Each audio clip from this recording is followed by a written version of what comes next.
मैं कपिलकांत शर्मा एक बार पुनः आप सभी का स्वागत करता हूं और आज हम यहां पर पुलिस की क्लास में लेकर आए हैं यूपी पुलिस के वो सारे क्वेश्चन जो यूपी पुलिस कांस्टेबल में पूछे गए, लेकिन चैप्टर का नाम आप देख चुके हैं बट्टा है। आज हम बट्टे के क्वेश्चन यहाँ पर ले रहे हैं, एक एक करके क्वेश्चन आएंगे आपके सामने और उनके सॉल्यूशन हम यहाँ पर देंगे। और साथ साथ अगर आप इनका पीडीएफ भी चाहते हैं तो आप टेस्ट पेपर ऐप को डाउनलोड करें और वहाँ पर आपको पुलिस बैच के नाम से ही कोर्स मिलेगा। वहाँ पर आपको वीडियो सॉल्यूशन भी मिलेगा और साथ साथ वहाँ पर पीडीएफ भी आपको मिलेगा और वो भी बिल्कुल फ्री है। तो पहला क्वेश्चन देख सकते हैं आप, क्या है। एक दुकानदार अपने सामान पर क्रय मूल्य से 20% अधिक अंकित करता है। कितना अंकित अधिक कर रहा? 20% अधिक अंकित करता है। तो अंकित मूल्य पर 10% की छूट देने पर लाभ कितना होगा? सपोज करो क्रय मूल्य जो क्रय मूल्य है वो 100 रुपये है। कितना है? क्रय मूल्य हो गया 100 रुपये। अब उस पर अंकित कितना करा, मतलब एमआरपी कितनी होगी? एमआरपी 20% ज़्यादा करा तो मतलब 120 रुपये उसकी एमआरपी हुई। कितनी हुई? 120 रुपये। अब इस पर क्या करा इसने इस पर 10% का बट्टा दिया। 10% का बट्टा दिया तो मतलब 90/100 कर देंगे। 2 जीरो से 2 जीरो गई तो 12 निम्मा 108। कुल मिलाकर देखा जाए तो 100 का माल कितने में जा रहा है? 108 में।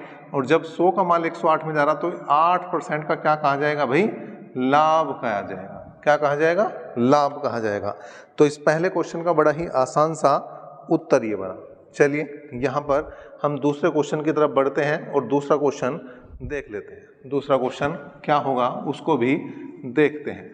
चलिए दूसरा क्वेश्चन आपके सामने आ चुका है और क्वेश्चन नंबर 2 क्या है। एक दुकानदार किसी वस्तु के अंकित मूल्य पर 20% की छूट देता है। पहले कितने छूट दे रहा? 20% की छूट दे रहा, फिर भी उसे 20% का लाभ होता है। लाभ भी 20% का हो रहा है। यदि छूट न दे तो उसका लाभ प्रतिशत ज्ञात करना। तो क्वेश्चन नंबर 2 की अगर मैं बात करूं तो आपको क्या करना? 100 माइनस छूट 1, मतलब छूट 1 का मतलब छूट पहले बटे 100 प्लस लाभ 1। लाभ 1 का मतलब जो पहली छूट के बाद लाभ हुआ। ये परसेंटेज में है दोनों। ये क्या है? परसेंटेज में है। सेम यहाँ पर 100 माइनस छूट 2 जो भी परसेंटेज में और 100 प्लस लाभ, ठीक है जी, ये भी परसेंटेज में। अब यहाँ पर देखें क्या होगा भाई। 100 माइनस 20% की छूट दे रहा तो 100 माइनस 20 मतलब 80 बना बटे 20% का लाभ हो रहा तो 120 बना। अब उसने कहा छूट दो ही ना, छूट होगी 0। ना देने का मतलब छूट कितनी है? 0। ना देने का मतलब छूट कितनी है? 0। तो 100 में से 0 गए तो 100 ही बचा और 100 प्लस लाभ हमें निकालना है भैया। अब हम क्या करेंगे? इसे क्रॉस मल्टीप्लाई करेंगे, काम बन जाएगा। 40 दूनी 80 और 40 से 120, 2 से काटा हमने, 50 बार कटा, क्रॉस मल्टीप्लाई करी तो 100 प्लस लाभ बराबर आया भाई 50 या 150, मतलब लाभ जो बना वो लाभ बन गया 50% का लाभ बना। कितना बना? 50% का लाभ। और ये 50% ही आपका क्या बनेगा? उत्तर बनेगा। और ये किस ऑप्शन में? आपके सी ऑप्शन में है। किस ऑप्शन में है? सी ऑप्शन में। तो यहाँ तक कोई दिक्कत हो तो आप बिल्कुल एक बार हमें कमेंट करके बिल्कुल बताइए। कमेंट बिल्कुल करें और अगर आपने अभी तक चैनल को सब्सक्राइब नहीं किया तो उसे कर दें और साथ साथ क्लास को तो आप लाइक कर ही चुके होंगे। अगर नहीं किया है तो अंगूठे का सदुपयोग कर सकते हैं और क्वेश्चन नंबर 3 के साथ चल सकते हैं। क्वेश्चन नंबर 3 क्या है। एक दुकानदार एक वस्तु पर उसके क्रय मूल्य का 3/4 अंकित कर रहा। क्रय मूल्य का 3/4 का मतलब अगर 100 रुपये की चीज है तो 75 रुपये अंकित कर रहा। भाई 100 गुणा 3/4 निकाल दो, 75 आ गया। यदि अंकित मूल्य पर 40% का लाभ ले रहा तो कितने % का लाभ अथवा हानि हो रही है? देखो बात है क्रय की अगर मैं बात करूं, क्रय मूल्य की बात करूं तो 100 रुपये। एमआरपी जो है, ये पहला आदमी मिला कि एमआरपी जो है वो क्रय मूल्य से कम रख रहा, तो इसका 3/4 अगर मैं निकाल दूं तो यह आया भैया 25 या 75 रुपये एमआरपी आ गई। अब इसका सेलिंग प्राइस मतलब विक्रय मूल्य पे जाना हो गया। विक्रय कितना हो जाएगा? इस पर 40% का लाभ लेना चाह रहा है तो 40/100, 25 या 75, 25 चौका 100, 4 या 12 और 4 पंजे 20, ठीक है। और 35 हो गया भैया 105। मतलब जो 100 का माल था वो 105 में जा रहा, 100 का माल 105 में जा रहा, इसका मतलब 5% का क्या हो रहा भाई, लाभ हो रहा। 5% का क्या हो रहा, लाभ। और ये 5% का लाभ आप किस ऑप्शन में देख पा रहे हैं, ये आप जो देख पा रहे हैं बिल्कुल यहाँ पर 5% का लाभ सी ऑप्शन में देख पा रहे हैं। चलिए अब इसके बाद जो है क्वेश्चन नंबर, बात कर रहे हैं हम किसकी, चौथे क्वेश्चन की। क्वेश्चन नंबर 4 क्या है, एक खिलौने का अंकित मूल्य 1800 रुपये था, एमआरपी 1800 थी, इस पर 20% और 15% की सिलसिलेवार, मतलब सिलसिलेवार का मतलब है लगातार 2 छूट दी गई, खिलौने का विक्रय मूल्य बताना। अब 20% की छूट दी गई मतलब 80% रहा होगा, 15% की छूट दी गई मतलब 85% रहा होगा, बराबर बताना है विक्रय मूल्य। क्या बताना भैया, विक्रय मूल्य। और ये आ गया 100 गुणा 100% बराबर है किसके, 1800 के। 100 गुणा 100% बराबर किसके, 1800 के। तो 2 जीरो से 2 जीरो गई। अब यहाँ पर 20 पंजे 100 और 20 चौक 80, ठीक है भाई, और 5 से काट दिया, 17 पंजे 85, 17 चौक 68। तो विक्रय मूल्य की अगर मैं बात कर दूं, अगर मैं विक्रय मूल्य की बात कर रहा हूं तो 68 गुणा 18 होगा। 68 गुणा 18, 18 अट्ठे 144 14, ठीक है भाई, और 18 छिक्का 108, 108 8 और 14 हो गए 22, तो 122 हो गया, ठीक है। कुल मिलाकर 1224 जो है वो इसका जवाब बनेगा, और 1224 किस ऑप्शन में, आपके बी ऑप्शन में है। तो बी ऑप्शन इसका यहाँ पर ये एक बिल्कुल सही जवाब है। अच्छा, इसी का भैया बिल्कुल इससे अगला क्वेश्चन, इसी का भैया है इससे अगला क्वेश्चन, क्योंकि दोनों ही 2018 की परीक्षा में पूछे गए। 26 अक्टूबर 2018 को चौथा क्वेश्चन मॉर्निंग शिफ्ट में, तो इवनिंग शिफ्ट में जो है 5वां क्वेश्चन। किसी खिलौने का अंकित मूल्य 2100 रुपये है, इस पर 20% और 15% की 2 जो है छूट दी गई है, तो बिक्री मूल्य क्या है। तो मैं समझूंगा कि यहीं पर इसे थोड़ा सा करा जाए, और बिल्कुल सेम है, बिल्कुल लगभग जो है सेम है। यहाँ पर तो कोई चेंज है ही नहीं, यहाँ पर कोई चेंज नहीं है, यहाँ पर कोई चेंज नहीं है, केवल यहाँ पर चेंज है, और ये है कितना, 2100। ये कितना है, 2100। तो 2 जीरो से 2 जीरो गई, 20 चौक 80 और 20 पंजे 100, और 5 से काट दिया 17 बना। इसका मतलब अब जो गुणा होनी 68 की गुणा 21 में होनी, 68 की गुणा किस में होनी, 21 में।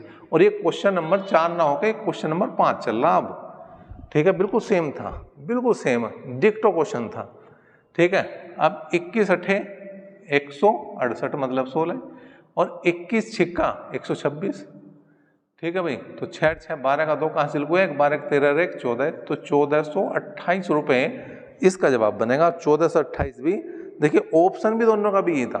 अगर फर्स्ट मीटिंग में बी ऑप्शन आया तो सेकंड में भी बी ऑप्शन पे ही उत्तर दिया उन्होंने। अगर बच्चा जो है ऑप्शन ही देख के चला गया किसी कारण से, तो भैया बेड़ा पार हो गया होगा उसका। तो क्वेश्चन नंबर 6 की बात कर रहे हैं। एक खिलौने का रियायती मूल्य का मतलब है छूट के बाद, रियायती मूल्य 1470 रुपये था, यदि छूट 16% थी तो खिलौने का अंकित मूल्य बताना है। 16% की छूट अगर देंगे तो 84% बनेगा, और 84% बराबर 1470 के हैं, तो 100% बराबर किसके हैं, एमआरपी के। 100% बराबर किसके हैं, एमआरपी के। तो 14 कम 14 और 14 बने 70, ठीक है। इससे तो कटने का नहीं भाई, 14 से तो बात बनने की नहीं। तो अब किससे काट दो, यहाँ काट दो 4 से, 4 दूनी 8 और 4 कम 4, और 25 चौका 100। अब इसे काट दो 7 से, या 21 सत्ते 147 हुए, 70 बार कट गया तो काम बन गया सही। तो एमआरपी जो बनी वो कितनी बनी, 70 गुणा 25, 25 सत्ते 175, 1750 रुपये। और ये 1750 रुपये हैं, ये किस ऑप्शन में, एक बार फिर से ऑप्शन नंबर आपका बी सही। चलिए भाई क्वेश्चन नंबर 7 भी देखते हैं, बिल्कुल सेम सा ही क्वेश्चन है, थोड़ा सा अलग है बस। 750 रुपये की अंकित कीमत वाली पतलून छूट के दौरान 660 रुपये में बेच दी गई। मतलब एमआरपी जो है, एमआरपी 750 है और सेलिंग प्राइस जो है वो 660 है। तो कितने का अंतर है, ये 90 रुपये का अंतर है, 90 रुपये का अंतर है। छूट प्रतिशत बतानी, ठीक है, छूट प्रतिशत बतानी हमें, छूट प्रतिशत। तो 90 रुपये का अंतर है, परसेंटेज का 100 और बटे MRP 750। ठीक है भाई। अब 25 चौका 100 और 25 दिया 75 और 30 दिया 90, ठीक, और 4 दिया 12। तो कुल मिलाकर ये 12% छूट की बात थी और ये 12% है। इस बार ये किस ऑप्शन में है? ए ऑप्शन में है। किस ऑप्शन में है? A option. तो इसका ऑप्शन ए सही बनेगा। कौन सा क्वेश्चन? 7वां क्वेश्चन। बढ़ रहे हैं 8वें क्वेश्चन की तरफ। 8वां क्वेश्चन देखते हैं भाई। 8वां क्वेश्चन क्या कह रहा? कलम के सेट के अंकित मूल्य पर 15% की छूट प्राप्त करने पर भी तो खरीदार को 1751 रुपये की कीमत चुकानी पड़ती है। मतलब छूट के बाद, रियायत के बाद जो मूल्य बन रहा वो 1751 रुपये बन रहा। तो इसका MRP पूछ रहा। 15% की छूट थी तो मतलब 85% बराबर किसके हैं? 1751 के। तो 17 पंजे 85, सॉरी 100% बराबर MRP के। तो मैं लिखना भूल ही गया पहले। जब आसान चीज हो मैंने तो आदमी तेजी से करने की कोशिश कर रहा है, वही करा था मैंने। 17 पंजे 85, 17 कम 17 और 17 × 51, 5 से काटा 20 बार कटा। तो MRP कितना आया भाई? गुणा कर दो 0, 3 दूनी 6 और 2 एकम 2, 2060 रुपये। किस ऑप्शन में? सी ऑप्शन में। चलिए क्वेश्चन नंबर 9 की बात करते हैं। 12% की छूट के बाद एक खिलौना 132 में मिल रहा। फिर वही बात, रियायती मूल्य 132 रुपये है तो 12% की छूट का मतलब 88% बराबर 132 रुपये के। MRP चाहिए तो 100% बराबर किसके हैं भाई? MRP के। तो 11 × 8 80, 11 कम 11, 11 दूनी 22, 4 दूनी 8, 4 × 12, 50 बार कटा। तो MRP जो आ गई, MRP आ गई 50 × 150 रुपये। कितने आ गई? 150 रुपये। कौन सा ऑप्शन है? सी ऑप्शन है। और बिल्कुल इसी तरह से एक और क्वेश्चन आपके सामने है, वो है क्वेश्चन नंबर 10। और इस चैप्टर से अभी तक 10 ही क्वेश्चन यूपी पुलिस कांस्टेबल ने पूछे हैं। तो 10वां क्वेश्चन, और उम्मीद कर रहे कि 1-2 क्वेश्चन इस बार भी आपको देखने को मिलेगा। 14% की छूट पर एक खिलौने की बिक्री 215 रुपये में की गई। अंकित मूल्य पूछना। 14% की छूट का मतलब 86% बराबर 215 के। ठीक है भाई। अब यहां पर 100% बराबर किसके होगा भैया? MRP के। किसके होगा? MRP के। तो यहां पर देख लो भाई, किससे काट दो? 5 से नहीं कटने का, 3 से भी नहीं कट रहा। चलो MRP बराबर 215 गुणा 100/86 करा। 2 से काटा मैंने 50 बार काटा, 2 से काटा मैंने 43 बार और 43 पंजे कट गया भैया ये तो, और 50 पंजे 250 हुआ है। इसका मतलब इसका जो मूल्य होगा वो 250 रुपये होगा। और 250 रुपये कौन से ऑप्शन में है? 250 रुपये आपका सी ऑप्शन जो है वो एक तरह से सही जवाब है। तो बट्टे के ये क्वेश्चन जितने भी आज तक यूपी पुलिस कांस्टेबल में आए हैं वो सारे हमने देख लिए हैं। आगे क्रम जारी रहने वाला है, ये आपको बताने की ज़रूरत नहीं है बार बार, ये तो हम जारी रख रहे हैं आपके लिए। लेकिन आपसे केवल गुजारिश इतनी है कि आप इनके नोट्स बनाइए और अपनी तैयारी को बेहतर कीजिए। और अगर जैसा मैंने क्लास के स्टार्टिंग में बताया था, अगर आपको चाहिए इसका PDF, सोल्यूशन PDF चाहिए तो आप बिल्कुल टेस्ट पेपर ऐप को डाउनलोड करें। वहाँ पर आपको वीडियो और जो है यहाँ पर आपका जो PDF सॉल्यूशन है वो दोनों मिल जाएंगे। चलिए अभी तक के लिए इतना ही। नेक्स्ट क्लास तक बने रहे साथ। धन्यवाद।